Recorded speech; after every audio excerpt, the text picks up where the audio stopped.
Olha, o meu filho é uma criança diferente. Eu falava assim, eu sou mãe, eu posso dizer isso do meu filho. Ele é uma criança diferente, eu percebia isso. Mas até os 2 anos, ok. Com 2 anos, o Gabriel parou de comer. Então, assim, a gente fez todo o método bonitinho, BLW, né, da frutinha, do legume, ele comia super bem. Introdução alimentar ali, Sim, seguida à risca. Exatamente. E alimentação sempre correta, né? Com 2 anos, ele foi deixando de comer, até que ele entrou em um período que ele só se alimentava de leite. E aí eu entrei no desespero, né? Porque ele não se alimentava de mais nada, nem água. Então, assim, ele se negava, ele não gostava de se alimentar e não deixava que a gente se alimentasse perto dele também. Ele começou a se incomodar com o cheiro, com a textura dos alimentos, com a questão da mastigação. Então, aí foi um sinal de alerta. Nesse período coincidiu de logo um mês depois, né, 1 mês e meio, entrar a pandemia. Então, todos os acessos fechados. Sim. E aí eu fiquei nessa angústia aproximadamente 1 ano. Então, 1 ano com o Gabriel só se alimentando de leite. E aí a gente escuta de tudo, né? Então, assim, eu escutava, deixa ele com fome que ele vai comer, deixa ele sem uma refeição, né? Oferece outra coisa, tenta trocar isso. E assim, eu sou uma pessoa assim. Acho que por essa militância que eu venho, por isso que eu tenho dentro de mim, eu costumo dizer assim que a criança não precisa ser um sobrevivente, né? Nós não precisamos ser, a criança também não. Então, eu não seguia isso. Então, eu dava o leite, mas ainda naquela angústia, tentando fazer certo. Melhorou a pandemia, a gente passou numa nutricionista.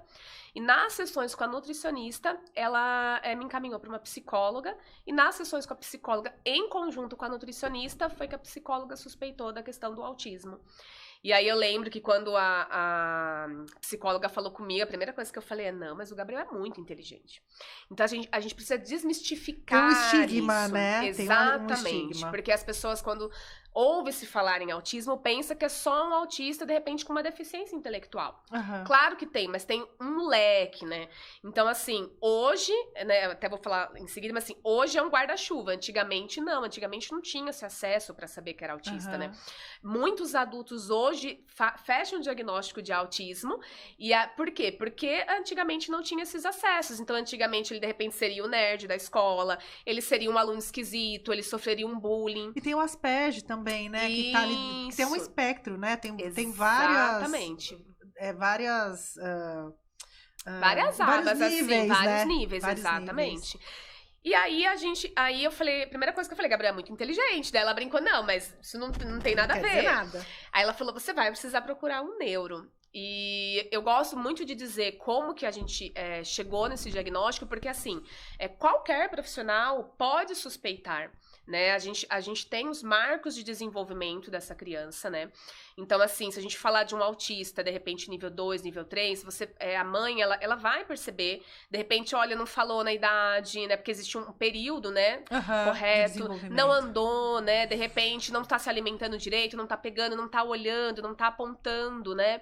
Não tá fazendo essa troca de comunicação entre os pares. Então, assim, primeiro de tudo, os pais percebem, né? Então, assim, se vocês percebem, sigam o coração de vocês. Eu acho que não custa passar por uma avaliação neuropsicológica. Eu acho que isso é até natural. É que ainda é um tabu, né? Sim. A gente fala das questões ainda, se fala de questões de saúde mental, Sim. mesmo após a pandemia. Exatamente. E as pessoas ainda têm um preconceito, Sim. tem um tabu envolvido ali.